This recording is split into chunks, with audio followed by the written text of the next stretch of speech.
Hello and welcome to smart learning. আজকে আমরা হরপ্পা সভ্যতা বা সিন্ধু সভ্যতা, প্রাচীন ভারতের ইতিহাস, সেই অধ্যায়ের সেই অংশের হরপ্পা সভ্যতা বা সিন্ধু সভ্যতা সম্পর্কে ডিটেলসে জানব। তো প্রথমেই আমরা কিছু চিত্র দেখতে পাচ্ছি, কিছু বিখ্যাত চিত্র যেগুলো আমরা ইতিহাস বইতে দেখে এসেছি সচরাচর, সেই সমস্ত চিত্রগুলো দেখতে পাচ্ছি। এবং বাম দিকের নিচে একটা ভারতের ম্যাপ দেখতে পাচ্ছি, যেখানে একটা কেন্দ্র রয়েছে গুজরাট, তার আশপাশে এই যে পশ্চিম ভারতের যে অংশটা, এবং তার সাথে রাজস্থান, পাকিস্তান, এই যে পুরো অংশটা, এই জায়গাটাই কিন্তু সিন্ধু সভ্যতার মূল এলাকা। সিন্ধু সভ্যতার নামটাই এসছে সিন্ধু নদ থেকে, সিন্ধু নদের আশপাশে সভ্যতা, সেই কারণে সিন্ধু সভ্যতা। এবং এখানে যে সমস্ত দেশের সাথে বাণিজ্য করত সিন্ধু সভ্যতার মানুষেরা, সেই ছবিটা এখানে আমরা দেখতে পাচ্ছি। বাকি এখানে যে উপরে একটা বিরাট বড় স্নানাগার, এখানে জল রাখার ব্যবস্থা ছিল এবং এখানে একটা পুরো স্নানাগার ছিল, তো সেটা কিন্তু আমরা এখানে দেখতে পাচ্ছি। এটা অ্যাকচুয়াল রিয়েল একটা ইমেজ। এটা মাদার গডেস, এটা নৃত্যরত একটা ব্রোঞ্জের মূর্তি। এটাও খুব বিখ্যাত একটা মূর্তি সিন্ধু সভ্যতার। তো এটা একটা কাল্পনিক চিত্র, বাণিজ্য হচ্ছে। তো এই অংশটা আমরা দেখলেই বুঝতে পারছি সিন্ধু সভ্যতার এগুলো প্রত্যেকটা ইমেজ।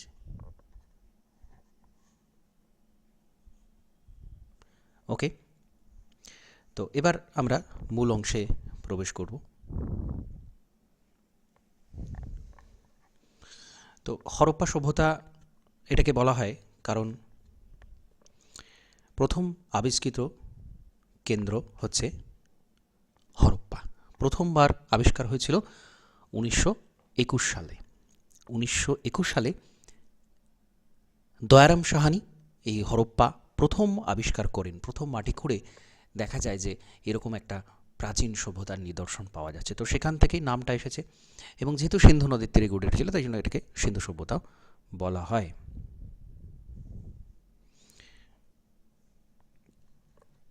এবার একটা খুব গুরুত্বপূর্ণ বিষয় কি, সিন্ধু সভ্যতা কোন সময়কার সভ্যতা, ঠিক কতদিন আগে সিন্ধু সভ্যতাটা এসেছিল, হয়েছিল কতদিন আগে। তো বিভিন্ন ঐতিহাসিকের বিভিন্ন মতামত রয়েছে।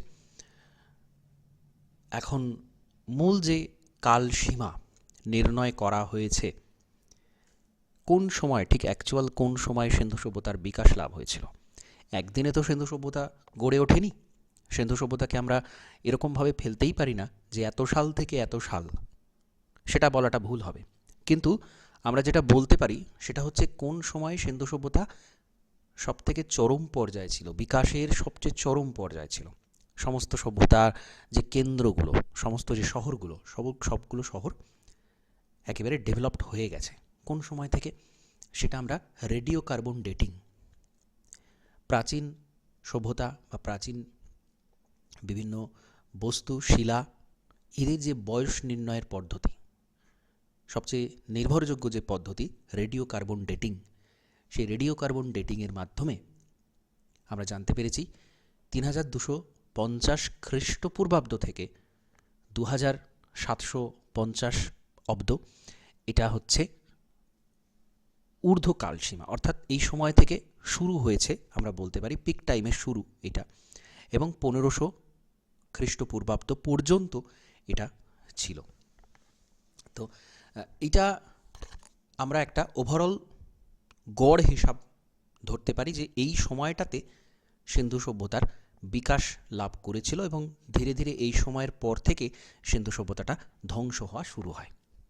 হঠাৎ করেই কোনো একটা কারণে, কী কারণে অ্যাকচুয়ালি ধ্বংস হয়েছিল সিন্ধু সভ্যতাটা, এরপরে সভ্যতা ধ্বংস হয়েছিল, কিন্তু কিভাবে হয়েছিল, ঠিক অ্যাকচুয়াল কী কারণ, সেটা এখনও পর্যন্ত নিশ্চিত নয়, বা ঐতিহাসিকরা সকলে একই রকম মতামত দেন না। তো যাই হোক, এটা গুরুত্বপূর্ণ যে এই সময় এটা হয়েছিল।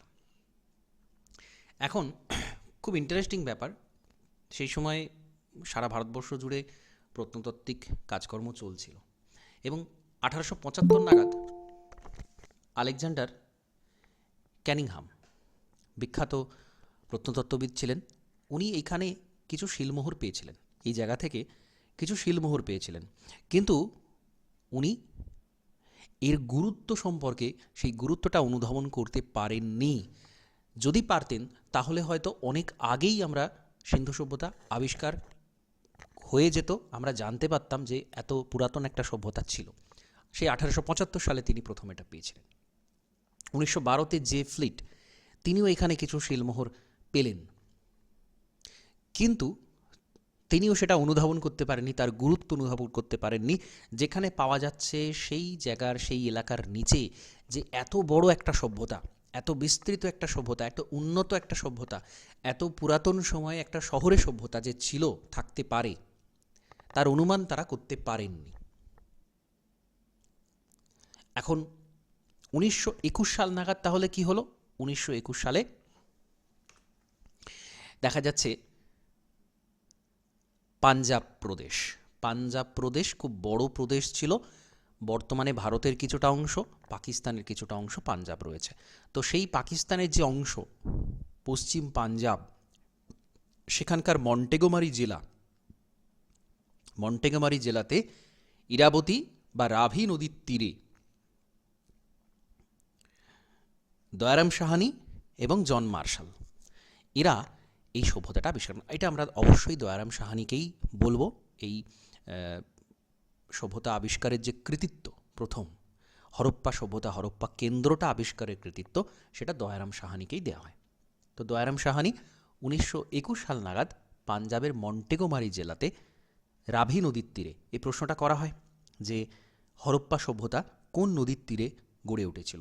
স্পেসিফিক হরপ্পা শহরটা, অনেকগুলো শহর ছিল, তাহলে হরপ্পা শহরটা রাভি নদীর তীরে আবিষ্কার করেছিলেন দয়ারাম সাহানি। এটাই সিন্ধু সভ্যতার প্রথম আবিষ্কার, এবং আবিষ্কার করে মানুষ জানতে পারল যে এত পুরাতন সময়কার সভ্যতা, তারা এত উন্নত একটা শহরের সভ্যতা তৈরি করতে পেরেছিল। সেটা জনসমক্ষে এলো, সারা পৃথিবীর মানুষ জানতে পারল। ঠিক তার পরের বছর এবার খোঁড়াখুঁড়ি শুরু হলো আশপাশের পুরো এলাকাটাতে। 1922 নাগাদ সিন্ধুর লারকানা জেলা, সিন্ধু প্রদেশের লারকানা জেলা, সেখানে মহেঞ্জোদাড়ো এই শহরটা আবিষ্কার হলো। কে করলেন? রাখালদাস বন্দ্যোপাধ্যায়, বাঙালি প্রত্নতত্ত্ববিদ রাখালদাস বন্দ্যোপাধ্যায়। এবং যতগুলো সিন্ধু সভ্যতার সাইট রয়েছে, তার মধ্যে মহেঞ্জোদাড়ো কিন্তু সবচেয়ে সমৃদ্ধ। মহেঞ্জোদাড়োতে প্রচুর জিনিস আবিষ্কার হয়েছে, এবং অধিকাংশই যেগুলো আমরা ছবিতে দেখি সেগুলো সাধারণত মহেঞ্জোদাড়ো থেকে আবিষ্কার হওয়া এরকম। যদিও সবগুলো শহরের মধ্যে একটা সিমিলারিটি ছিল, সমতা ছিল, যে এই শহরটাও যেরকম বাকি অন্যান্য শহরগুলোও কিন্তু কম বেশি একই রকম। অর্থাৎ একটা কেন্দ্রীয় পরিকল্পনা তাদের ছিল। যারা পরিকল্পনা করত একটা শহরে, তারাই অন্য আর একটা শহরে, বাকি শহরগুলোতেই পরিকল্পনা সকলে করত তারাই। তো যাই হোক, 1921 সালে আবিষ্কার হলো, 1922 সালে মহেঞ্জোদাড়ো আবিষ্কার হলো, এবং সেটা সিন্ধুর লারকানা জেলাতে আবিষ্কার হলো। রাখালদাস বন্দ্যোপাধ্যায় করলেন। দয়ারাম সাহানি, রাখালদাস বন্দ্যোপাধ্যায়ের চিত্র এবং মার্শালের চিত্র, জন মার্শালে আমরা দেখতে পাচ্ছি। এবার আমরা বলছি সিন্ধু সভ্যতা। তো সিন্ধু সভ্যতা শুধুমাত্রই কি সিন্ধু নদীর তীরে ছিল, আর কোথাও ছিল না? সিন্ধু সভ্যতার বিস্তৃতি কিন্তু আরও অনেকটা বেশি, মূলত সিন্ধু নদীর তীরে। কিন্তু সেটা ছাড়াও একেবারে সেই জম্মু কাশ্মীরের উত্তর দিকে, এখানে আমরা দেখতে পাচ্ছি ম্যাপটা ভারতের, উত্তর দিকে মান্দা, জম্মু কাশ্মীরে মান্দা, দক্ষিণে দিমাবাদ, যেটা চলে যাচ্ছে মহারাষ্ট্রতে, গুজরাট ছাড়িয়ে মহারাষ্ট্র, দিমাবাদ, পূর্ব দিকে উত্তরপ্রদেশে আলমগীরপুর, পশ্চিম দিকে সুটকাজেন্ডার, পাকিস্তানের একদম শেষ প্রান্তে বালুচিস্তান প্রদেশে আরব সাগরের তীরে সুটকাজেন্ডার। তো এই হচ্ছে সিন্ধু সভ্যতার বিস্তৃতি।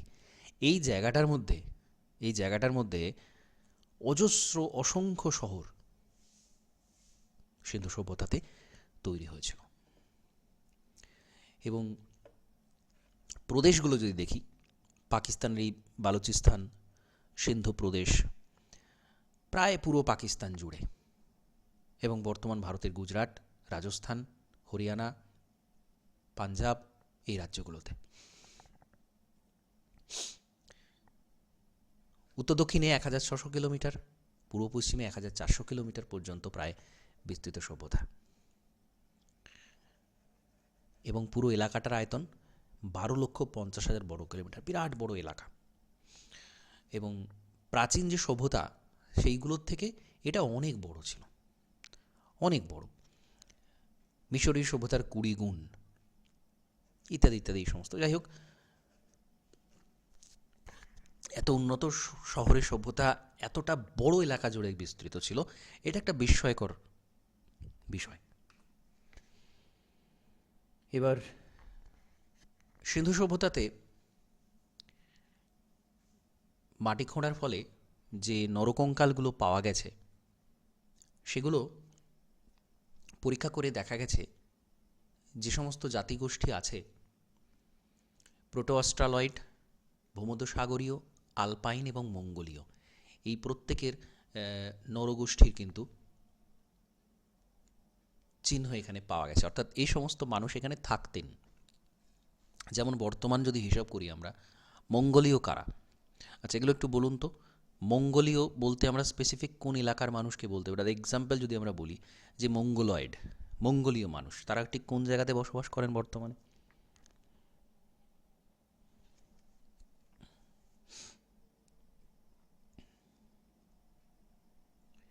মঙ্গোলয়েড, মূলত মঙ্গোলিয়া থেকে নামটা এসেছে।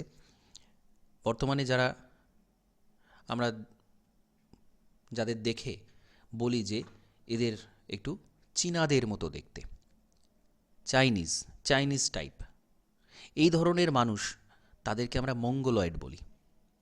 এই ধরনের নরগোষ্ঠী, তাদেরকে আমরা মঙ্গোলয়েড বলি। নাকটা একটু চ্যাপ্টা, চোখ দুটো টানা, এবং চামড়া কিছুটা হলদেটে, এরকম ধরনের যে আমরা আমাদের উত্তর পূর্বের রাজ্য, আমাদের পাহাড়ি অঞ্চলের মানুষ, তারা কিন্তু মূলত মঙ্গোলয়েড। প্রোটো অস্ট্রালয়েড কারা? প্রোটো অস্ট্রালয়েড মূলত রয়েছে বর্তমানে আমরা যে পশ্চিমবঙ্গ, তার আশপাশে যারা মানুষ, তারা মূলত প্রোটো অস্ট্রালয়েড। মূলত, যদিও স্পেসিফিক বর্তমানে চিহ্নিত করা খুব মুশকিল, মানুষের জিনগত মিশ্রণের ফলে সেটা স্পেসিফিক খুঁজে পাওয়া যায় না, বিভিন্ন চারিত্রিক বৈশিষ্ট্যের মিশ্রণ বিভিন্ন জায়গায় পাওয়া যায়।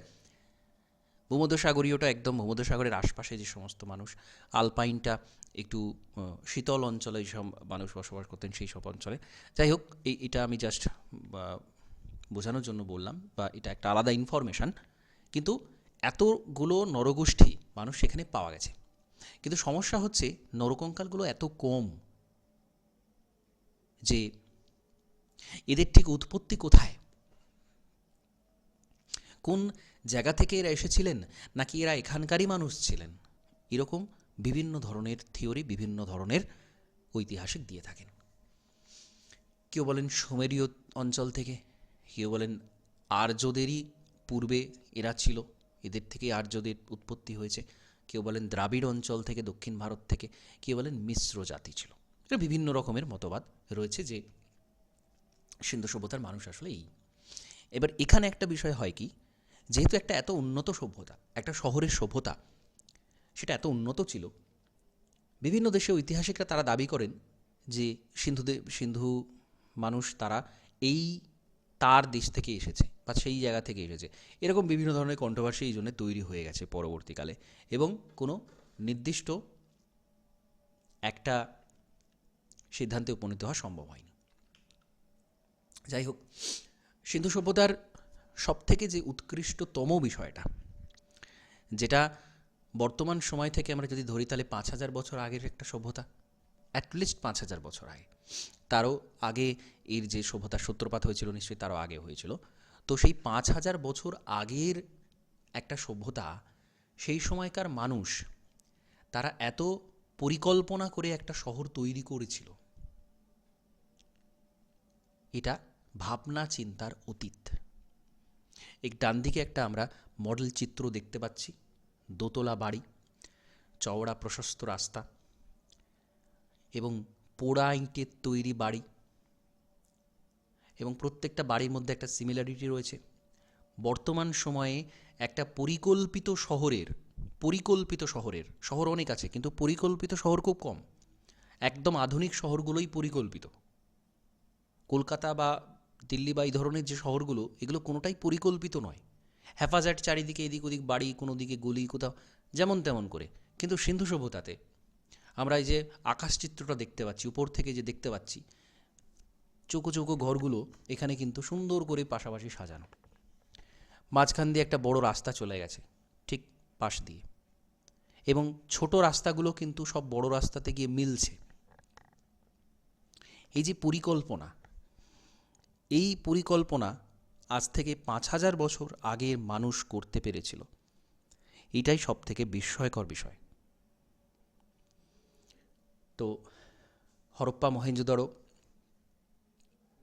সভ্যতাতে এবং প্রত্যেকটা শহরের কিছু সিমিলারিটি আছে। যেমন শহরের একটা দুর্গ এলাকা থাকতো, একটা উঁচু জায়গাতে একটা দুর্গ থাকতো প্রত্যেকটা শহরে, এটা কমন বিষয়। এবার সেই দুর্গটা সবসময় পশ্চিম দিকেই হতো,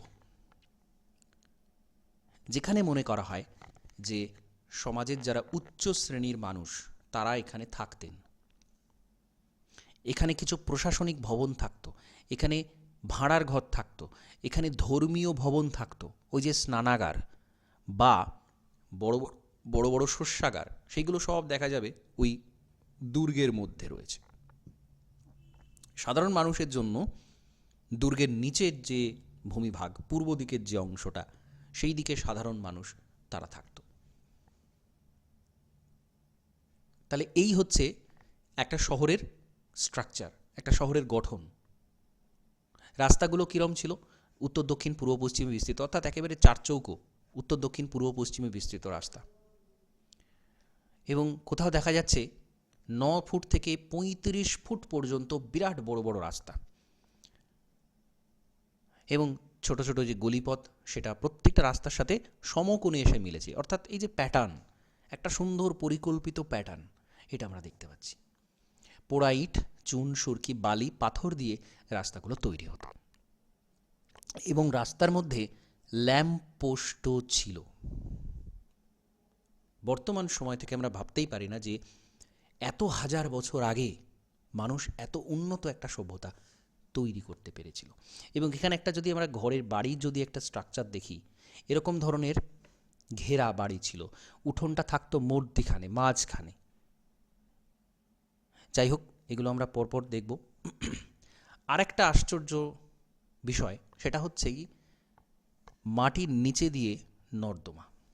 এখানে একটা লোক আমরা দেখতে পাচ্ছি দাঁড়িয়ে আছে, এবং এটা কি? এটা কোনো ঘর নয়, এটা কিন্তু একটা পয়ঃপ্রণালী ব্যবস্থা, নর্দমা রাস্তার নিচে।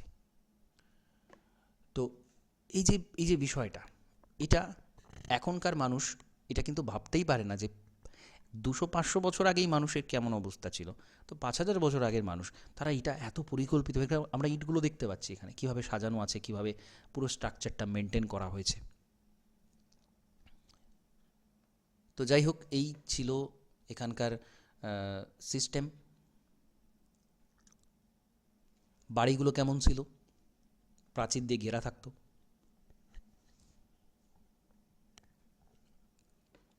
দু কামরা বিশিষ্ট যে বাড়ি, সেগুলো বেশি দেখা গেছে, আরও বেশি কক্ষ বিশিষ্ট বাড়িও রয়েছে।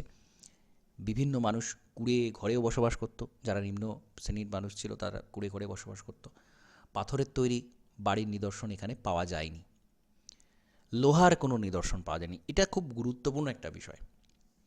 সিন্ধু সভ্যতাতে লোহার কোনো নিদর্শন পাওয়া যায়নি।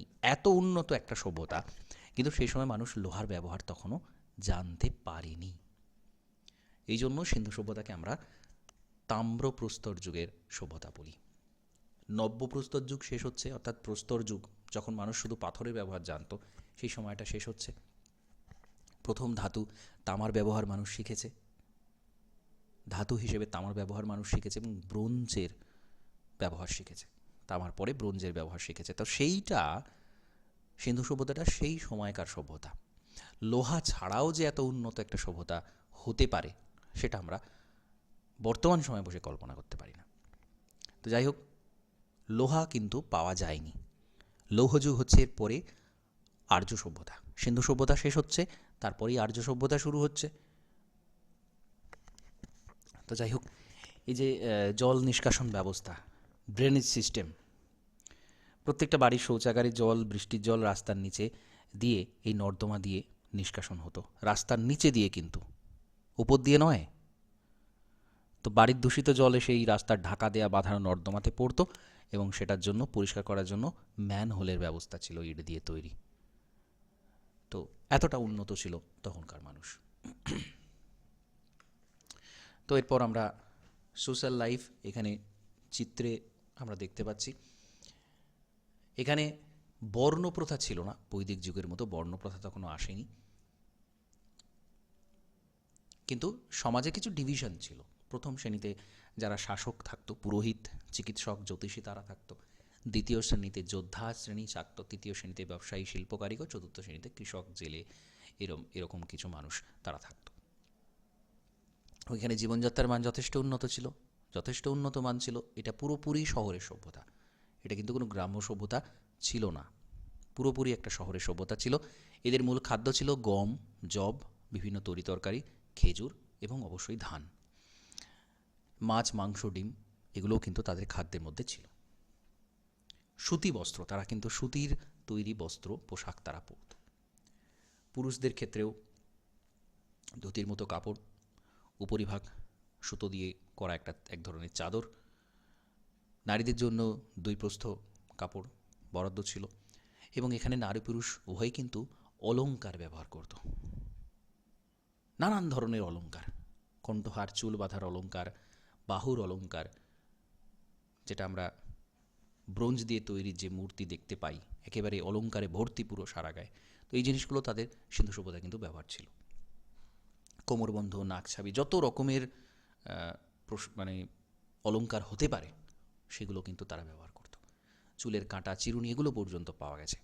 ফেস পাউডার, লিপস্টিক, নানান ধরনের সুগন্ধি, এইগুলো পাওয়া তো গেছেই এবং সেটা রপ্তানি করা হতো। আমরা প্রথমেই যে দেখলাম বিভিন্ন তৎকালীন যে সভ্যতা, সেই সময়কার অন্য সভ্যতার সাথে সিন্ধু সভ্যতার যোগাযোগ ছিল, সেখানে তারা এই সমস্ত জিনিসটা বাণিজ্য করত, রপ্তানি করত।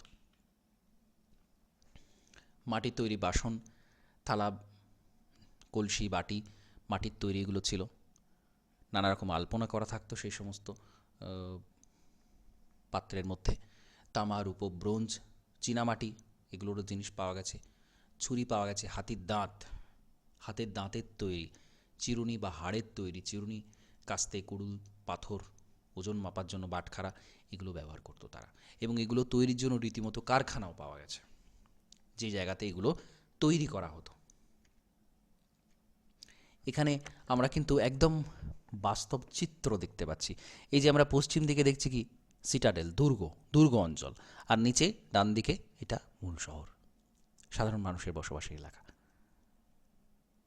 এবং এখানে আমরা দেখলেই বুঝতে পারবো সুন্দর একটা স্ট্রাকচার।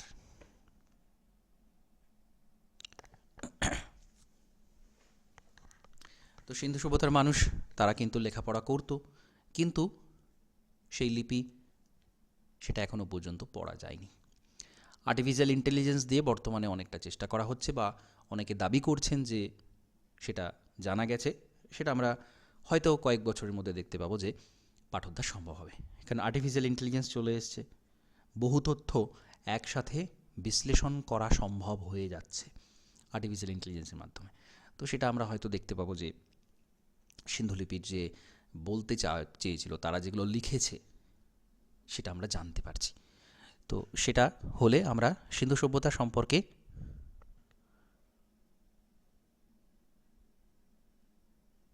আমরা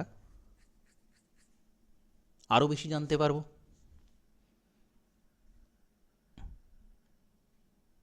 তাই না? আরও অনেক কিছু, ইতিহাসের নতুন অনেক কিছু হয়তো আমরা জানতে পারবো।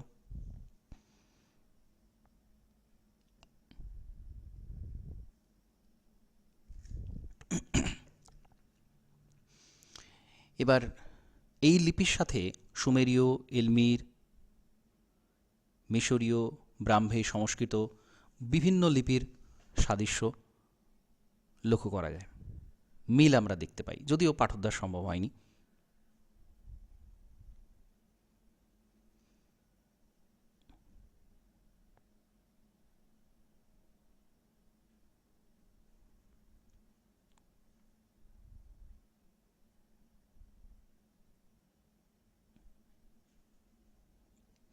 এবার এই মৃতদেহ, সিন্ধু জনগণ মৃতদেহ তারা কিন্তু কবর দিত, কখনো কখনো দাহ করে সেই ছাইটা কবর দেওয়া হতো, কিছু কিছু ক্ষেত্রে পশু পাখি দিয়ে খাওয়ানোর পর সমাধিস্থ করা হতো, বিভিন্ন রকমভাবে করা হতো।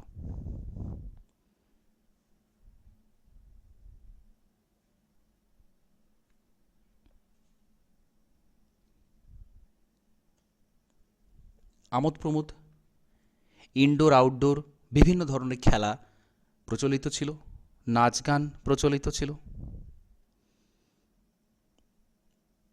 তো বিভিন্ন রকম পাশার ঘুঁটি এই সমস্ত থেকে জুয়া খেলা হতো, এগুলো মনে করা হয়, জানা যায়। এবার এদের মূল জীবিকা কী ছিল? আমরা দেখলাম কি জব, ভুট্টা এই সমস্ত তাদের খাদ্য ছিল, সুতরাং কৃষিকাজ তারা করতো, সেটাই ছিল এদের প্রধান প্রধান জীবিকা, কৃষিকাজটাই।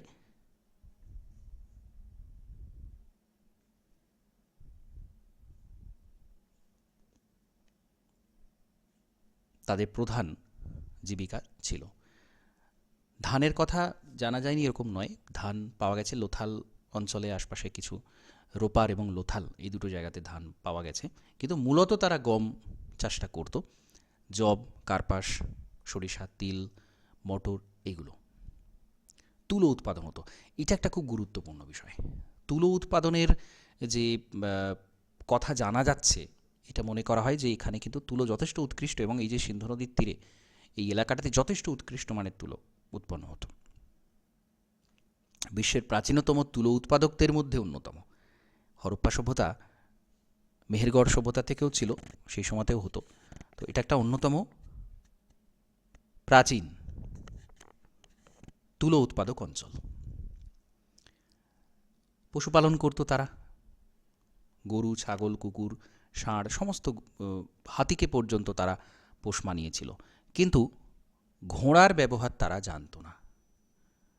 এটা জানা গেছে, যদিও সুরকোটাটাতে ঘোড়ার হাড় পাওয়া গেছে, একটাই মাত্র কেন্দ্র, এত শহরের মধ্যে একটাই মাত্র শহরে সুরকোটাটা, সেখানে ঘোড়ার অবশেষ পাওয়া গেছে, কিন্তু সেটা সিন্ধু সভ্যতার তার মানে এটা প্রমাণিত হয় না যে সিন্ধু সভ্যতার মানুষ ঘোড়ার ব্যবহারটা ব্যাপকভাবে করেছে, বা তারা ঘোড়ার ব্যবহার জানতো, ঘোড়াকে তারা রথের মতো চালনা করতে পারত, বা সেটাকে ব্যবহার করে বিভিন্ন জায়গায় যেতে পারত, সেটা কিন্তু পরিষ্কারভাবে জানা যায়নি। মুরগি পালন সেটারও কিন্তু সিন্ধু সভ্যতাতে ছিল। শিল্প কী ছিল হরপ্পা সভ্যতায়? মৃৎশিল্প, ধাতু, প্রস্তর শিল্প, অলঙ্কার শিল্প, বিভিন্ন মানুষ তারা এই শিল্পগুলো কিন্তু ছিল, আলাদা করে এগুলো ছিল। ব্যবসা বাণিজ্য এখানে আমরা ছবিটা দেখলে বুঝতে পারবো। পূর্ব দিকের ছবিটা দেখুন, এখানে সিন্ধু সভ্যতার কেন্দ্রটা দেখানো আছে, সেখান থেকে এদিকে বিভিন্ন সভ্যতাতে, এখানে সুমেরীয় সভ্যতা, ইউরোপের কিছু এদিকের অংশ, সমস্ত এই যে জায়গাগুলো, চৈনিক সভ্যতা, এইসব সভ্যতার সাথে যোগাযোগ ছিল, এবং আভ্যন্তরীণ বাণিজ্য চলত। রাজস্থান, সৌরাষ্ট্র, মহারাষ্ট্র, পশ্চিম উত্তরপ্রদেশ, বিহার, এই যে জায়গাটা, আভ্যন্তরীণ বাণিজ্য চলবে, খুব স্বাভাবিক বিষয়। অনেক শহর আছে, প্রত্যেকটা শহরের মধ্যে যোগাযোগ থাকবে, সেখানে ব্যবসা বাণিজ্য চলবে। মেসোপটেমিয়া, সুমের, মিশর, ব্যাবিলন, পারস্য, বাহরিন এসব দেশের সাথে বাণিজ্য হতো। রপ্তানি কী করতো? তুলা, তুলা উৎকৃষ্ট এখানে উৎপন্ন হতো। লোথাল বন্দরের মাধ্যমে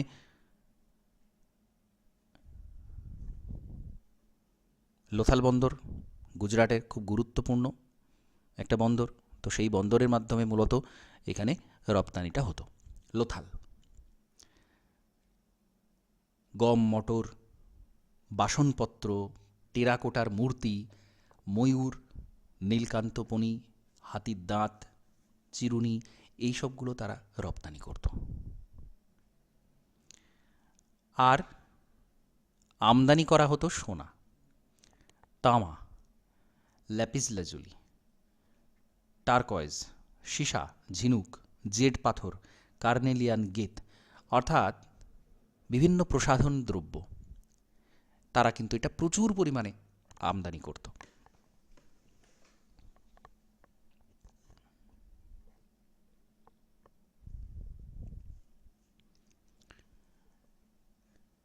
আর শিলমোহর, সিন্ধু সভ্যতাতে শিলমোহর পাওয়া গেছে। সাধারণত সেগুলো বাণিজ্যের কাজে ব্যবহার করতো, কারণ এই যে সুমের, মিশর, ব্যাবিলন, এইসব জায়গাতে সিন্ধু সভ্যতার এই শিলমোহরগুলো কিন্তু পাওয়া গেছে। এবার এখানে কিন্তু মুদ্রা সিস্টেমটা ছিল না, অর্থাৎ কোনো মুদ্রার বিনিময়ে বাণিজ্য কিন্তু হতো না। এখানে বার্টার সিস্টেম ছিল, অর্থাৎ বিনিময় প্রথা। আমি তুলো দিলাম, তুমি তার বদলে তামা দেবে। এই যে বিনিময় প্রথা, এই বিনিময় প্রথার মাধ্যমে কিন্তু তখন বাণিজ্যটা হতো। এবং ওজন পরিমাপের জন্য কিউবিক প্রথার প্রচলন ছিল। বাটখারা ব্যবহার করা হতো ওজন মাপার জন্য। স্কেলের মতো লাঠি ব্যবহার করতো দৈর্ঘ্য মাপার জন্য।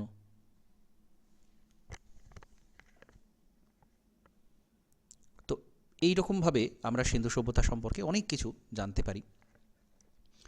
এবং 16র ভিত্তিতে তাদের যে দৈর্ঘ্য তারা মাপত, তাদের যে স্কেলটা ছিল সেটা ছিল 16 ভিত্তিক। 16, 64, 160 এরকমভাবে 16র গুণিতকে এটা চলত। ব্যবসা বাণিজ্য জলপথেও হতো, স্থলপথেও হতো। গরুর গাড়ি, বলদ এর মাধ্যমে নিজা হতো, এবং নৌকার ব্যবহার, জাহাজের ব্যবহার তারা জানতো। জলপথে না হলে এই সমস্ত দেশের সাথে কানেকশন করা সম্ভব ছিল না। তো এত উন্নত একটা সভ্যতা ছিল। ধর্মীয় জীবন, মাতৃপূজা প্রচলন ছিল। যে মাদার গডেস, তার যে মূর্তি, সেটা মূর্তি প্রচলিত ছিল। এবং এই মূর্তিতে ধোঁয়ার চিহ্ন রয়েছে। দেবীকে প্রসন্ন করার জন্য ধূপ, তেল দেওয়া হতো, সামনে প্রদীপ জ্বালা হতো, এবং নরবলিও দেওয়া হতো। এবং একটা শিলে এরকম নরবলির ছবি পাওয়া গেছে। এবং পশুপতি একজন ধ্যানমগ্ন মূর্তি, তার আশপাশে হাতি, বাঘ, গন্ডার, মহিষ, হরিণ এগুলো পাওয়া গেছে। এখন এইগুলো এতটাই ইম্পর্ট্যান্ট, এগুলো থেকে প্রশ্ন হয় যে এই শিলের চারপাশে কোন পশুটার মূর্তি নেই। সাধারণত ঘোড়া দেয়া থাকে, কারণ ঘোড়া এমনিতেই সিন্ধু সভ্যতার মানুষ জানতো না ব্যবহার। বাকি সব পশুর সাথে তাদের পোষ মানাতো তাদের। যাই হোক, এবার যে ধ্যানমগ্ন মূর্তি, তার মাথায় দুটো শিং রয়েছে, তো মনে করা হতো এটা হচ্ছে পশুপতি মহাদেব। প্রোটো শিব বলা হয়। শিবের ধারণা তখন হয়তো আসেনি পুরোটা। আদি শিব, প্রথম যে শিব, সেইটা মনে করা হয়। মূর্তি পূজা ছাড়াও পাথর, গাছ, জীবজন্তু এরকম প্রকৃতি পূজাও কিন্তু করা হতো। তবে কোনো মন্দির পাওয়া যায়নি যে স্পেসিফিক এই মন্দিরে এরকম একটা মূর্তি রয়েছে, এরকম কিছু পাওয়া যায়নি। তো এইগুলো খুব খুব গুরুত্বপূর্ণ এক একটা বিষয়। সেই সময়কার মানুষ, তাদের ধ্যান ধারণা, ভাবনা, অনেক কিছুর প্রতিফলন এখান থেকে বোঝা যায়। এবার এই সিন্ধু সভ্যতা পতনের কারণ, যেটা প্রথমে বলছিলাম, যে সিন্ধু সভ্যতা হঠাৎ করে কিভাবে এত বড় সভ্যতা, একটা এত উন্নত সভ্যতা, সেটা কিভাবে হারিয়ে গেল। এখানে আমরা অবশেষ একটা পাচ্ছি। এখানে এই যে মাটি খুঁড়ে সিন্ধু সভ্যতার একটা কঙ্কাল, নরকঙ্কাল, তার আশপাশে বিভিন্ন আসবাবপত্র এগুলো পাওয়া গেছে। যাই হোক, তো নাগরিক স্বাচ্ছন্দ্যের অভাব সভ্যতার পতন ডেকে এনেছিল অনেকে মনে করেন। অর্থাৎ নগরগুলো দেখা যাবে, যেগুলো পরবর্তীকালের নগর, যেগুলো শেষের দিকের নগর, সেই নগরগুলো দেখা যাবে ধীরে ধীরে রাস্তাগুলো ছোট হয়ে আসছে, চওড়া রাস্তাটা ছোট হয়ে আসছে, বা খুব ঘিঞ্জি হয়ে যাচ্ছে পরিবেশ। নাগরিক সভ্যতার যে একদম চরমতম পর্যায়, সেই শেষ পর্যায়টা এখানে চলে এসেছিল। অনেকের মতে কোনো প্রাকৃতিক বিপর্যয়, হয়তো প্রচুর বৃষ্টি হয়েছিল, যেহেতু নদীমাতৃক সভ্যতা, নদীতে হঠাৎ করে যদি বিরাট বড় বন্যা হয়, সব ভেসে যায়, হতে পারে সেটা এসেছিল। হতে পারে সেখানে খরা হয়েছিল, ব্যাপক খরা হয়েছিল, অনাবৃষ্টি হয়েছিল, কারণ এই জায়গাটা পুরো শুকনো শুষ্ক একটা জায়গা, এরকম হতে পারে। জলবায়ু পরিবর্তনকে অনেকে দায়ী করেন। নদীর গতিপথ পরিবর্তনের কথা অনেকে বলে বলে থাকেন। তো ভূমিকম্প হতে পারে, আবার হতে পারে বিদেশি কোনো শত্রু তারা আক্রমণ করে এদেরকে ধ্বংস করে মেরে দিয়েছিল, এরকম হতে পারে। কিন্তু কোনো স্পেসিফিক একটা কারণ এরকম বলা হয় না যে এই কারণে এটা হয়েছিল। এবার যেটা আমাদের করতে হবে সেটা হচ্ছে এক একটা যে শহর, গুরুত্বপূর্ণ শহরগুলোতে কি পাওয়া গেছে, তার কি বৈশিষ্ট্য ছিল, সেটা আমাদের জানতে হবে। তো এখানে আমরা ভারতের একটা ম্যাপ দেখতে পাচ্ছি, মানচিত্র। সিন্ধু সভ্যতাটাকে এখানে স্পষ্ট করে দেখানো আছে। হরপ্পার অবস্থান, মহেঞ্জোদারোর অবস্থান, এইগুলো এখানে আমরা দেখতে পাচ্ছি। লোথাল, এখানে বন্দর, তার অবস্থান, এটা আমরা দেখতে পাচ্ছি। তো হরপ্পা সভ্যতা নিয়ে একটু আগে আমরা আলোচনা করেছি। 1921 সালে দয়ারাম সাহানি আবিষ্কার করছেন পাকিস্তানে পাঞ্জাবের মন্টেগোমারি জেলাতে ইরাবতী নদীর তীরে, এবং এটা প্রথম আবিষ্কৃত স্থান। মোট 12টা শস্যাগার এখানে পাওয়া গেছে, নিত্যরত নটরাজ মূর্তি পাওয়া গেছে, এবং এখানেই একমাত্র কফিনের মধ্যে সমাধি পাওয়া গেছে। এই যে স্পেসিফিক বিষয়গুলো, এইগুলো থেকে কিন্তু প্রশ্ন হয়। মেসোপটেমিয়ার সাথে ব্যবসা এখানে পাওয়া গেছে নিদর্শন, চাষের নিদর্শন পাওয়া গেছে, ইটের চুল্লি পাওয়া গেছে, তৈরি হওয়ার জায়গা যেখানে এগুলো তৈরি হচ্ছে। তাহলে এইগুলো হরপ্পাতে আমরা পাই। মহেঞ্জোদারোর কথা আমি বলছিলাম যে মহেঞ্জোদারোটা কিন্তু সবথেকে গুরুত্বপূর্ণ বিভিন্ন জিনিস, নানান ধরনের জিনিস এখানে পাওয়া গেছে। লারকানা জেলাতে ছিল, রাখালদাস বন্দ্যোপাধ্যায় আবিষ্কার করছেন। মহেঞ্জোদারোর কথার অর্থ হচ্ছে মাউন্ড অফ ডেড, মৃতের স্তূপ। আর হরপ্পা শব্দের অর্থ হচ্ছে পশুপতির খাদ্য, পশুপতির খাদ্য। মহেঞ্জোদারোর মানে হচ্ছে মৃতের স্তূপ। এবং এখানে বড় যে স্নানাগারের কথাটা আমরা বলেছিলাম প্রথমেই, ছবিতে আমরা দেখলাম, সেটা হচ্ছে গ্রেট বাথ, বিরাট বড় একটা স্নানাগার, 39 ফুট দৈর্ঘ্য বড়, 23 ফুট প্রস্থে, এবং গভীরতা ছিল 8 ফুট। স্নানাগারের মেঝে একদম পোড়াইটের তৈরি, ধর্মীয় উদ্দেশ্যে এটা ব্যবহার করা হতো। আশপাশের ঘরগুলো পুরোহিতদের বাসস্থান ছিল, বাঁধানো একটা কূপ ছিল, ঋতুভেদে সেটা ঠান্ডা গরম করা যেত সেই জলটাকে। তো এতটা উন্নত ছিল এই অবস্থা। এবং এখানে সবথেকে বড় যেটা গ্রেট গ্র্যানারি, শস্যাগার, সবচেয়ে বড় যে শস্যাগার সেটা এখানে পাওয়া গেছে, 150 ফুট দৈর্ঘ্য, প্রস্থ 50 ফুট। আয়তাকার বাড়ি পাওয়া গেছে, প্রশাসনিক কাজে ব্যবহার করা হতো বলে মনে করা হয়। ফায়ার অ্যাটলাস পাওয়া গেছে, পশুপতি শিলমোহর, মাতৃমূর্তি, জোড়া সমাধি, টেরাকোটার গরুর গাড়ি, চাকা সমেত গরুর গাড়ি, বিভিন্ন অলংকার, স্টিটাইট পাথর। আচ্ছা, স্টিটাইট পাথরটা সিন্ধু সভ্যতার খুব গুরুত্বপূর্ণ, কারণ সিন্ধু সভ্যতার যে শিলগুলো পাওয়া গেছে সেগুলো ছিল সব স্টিটাইট পাথরের। টেরাকোটা নির্মিত জাহাজ পাওয়া গেছে, অর্থাৎ এগুলো ছিল, বাস্তবে ছিল বলেই তারা এগুলো ছোট ছোট মূর্তি বানিয়েছিল, মডেল বানিয়েছিল। সুতো কাটার টাকু, চরখা, এই যে বস্ত্র, সুতি বস্ত্র তারা তৈরি করতো, তাহলে স্বাভাবিকভাবে সেখানে তার তৈরি করার একটা মাধ্যম পাওয়া যাবে, সেগুলো পাওয়া গেছে। তো এইগুলো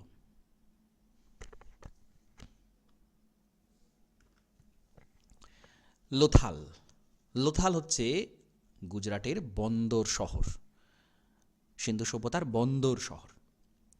গুজরাটের বর্তমানে আমেদাবাদের খাম্বাত উপসাগরের কাছে ভোগাবা নদীর তীরে, ভোগাবা বা ভাগবা নদীর তীরে লোথাল আবিষ্কার হয়েছে।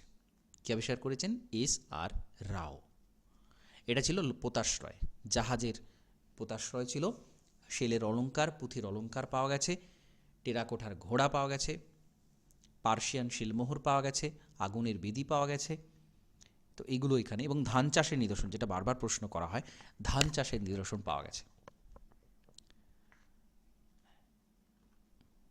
কালীবঙ্গান, কালীবঙ্গান হচ্ছে রাজস্থানে, খুব গুরুত্বপূর্ণ।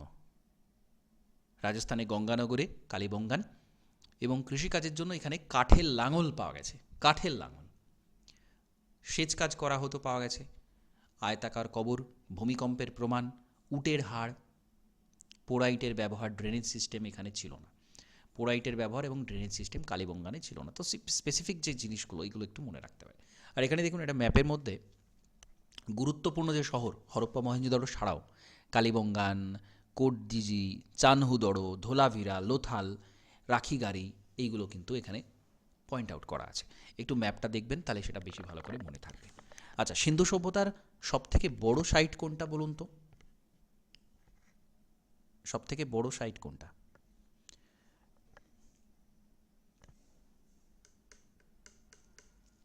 সবথেকে বড় শহর কোনটা ছিল সিন্ধু সভ্যতার শহরগুলোর মধ্যে? সবথেকে বড় কোনটা ছিল?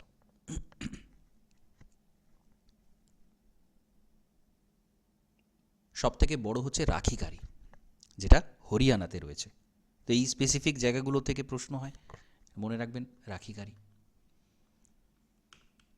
চানহুদড়ো, বর্তমানে এটা সিন্ধু প্রদেশের সারকান্দ অঞ্চলে রয়েছে। চানহুদড়ো, এখানে ছবিটা আমরা দেখতে পাচ্ছি।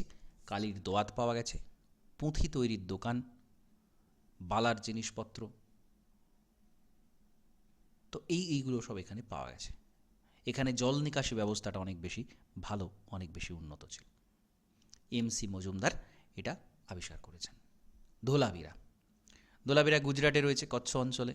জেপি যোশী আবিষ্কার করছেন। এখানে সাইনবোর্ড পাওয়া গেছে। রংপুর, সৌরাষ্ট্রের কাছে বর্তমানে রয়েছে এটা। ধানের তুষ পাওয়া গেছে। সুরকোটাডা, এটাও গুজরাটে রয়েছে, এবং এই যে ঘোড়ার দেহাংশের কথা বলছিলাম, সেটা একমাত্র সুরকোটাডাতেই পাওয়া গেছে। রূপার, রূপার শতদ্রু নদীর তীরে রয়েছে। হরপ্পার মতো বাসনপত্র, মানুষের পাশে কুকুরের সমাধি, তামার কুঠার, কুড়ুল তামার, সেটা পাওয়া গেছে রূপারে। বানওয়ালি, বানওয়ালিটা হচ্ছে হরিয়ানার হিসার জেলাতে রয়েছে, সরস্বতী নদীর তীরে এটা আবিষ্কার হয়েছিল। এখানে কোনো নর্দমা ছিল না। এরকম কিছু স্পেসিফিক এখানে এই যে মূল জায়গাগুলো, সবচেয়ে যেটা কোথায় রয়েছে সেটা অবশ্যই মনে রাখতে হবে, এবং সবচেয়ে গুরুত্বপূর্ণ যে পয়েন্ট, জব চাষ হতো এখানে, এরকম ধরনের কিছু স্পেসিফিক পয়েন্ট এগুলো মনে রাখতে হবে। আলমগীরপুর, এটা হিন্দন নদীর তীরে ছিল। সুতকাজেন্দার, সুতকাজেন্দার যেটা একেবারে পশ্চিম প্রান্ত পাকিস্তানে, এখানে একদম পাকিস্তানের পশ্চিম দিকে সুতকাজেন্দার। আরএল স্টাইন এটা আবিষ্কার করেছিলেন। এখানে তামার কুড়ুল, পাখির ছবি আঁকা বাসনপত্র পাওয়া গেছে। কোটজিদি,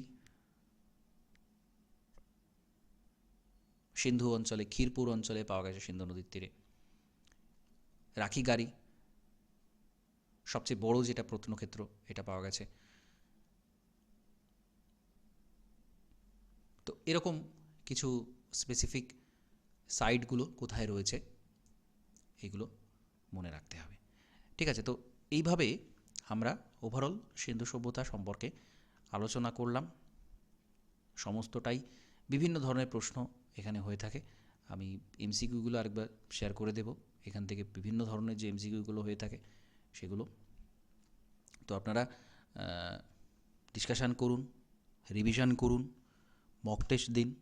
যেহেতু 2025-এ অনেকগুলো পরীক্ষা হবে, রিভিশনটা করা এবং প্রত্যেকটা চ্যাপ্টার থেকে সূক্ষ্ম সূক্ষ্ম অনেক জিনিস, অনেক এমসিকিউ, সেগুলোকে তৈরি করা, সেটা কিন্তু মূল উদ্দেশ্য, এবং সেটা বারবার পড়ে মনে রাখা।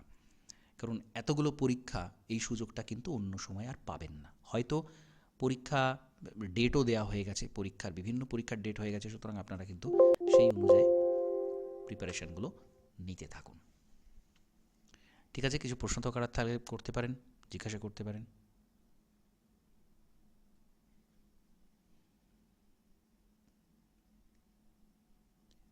বেশ, ঠিক আছে, তাহলে আজকের ক্লাসটা এখানে কমপ্লিট করছি। নমস্কার, ধন্যবাদ।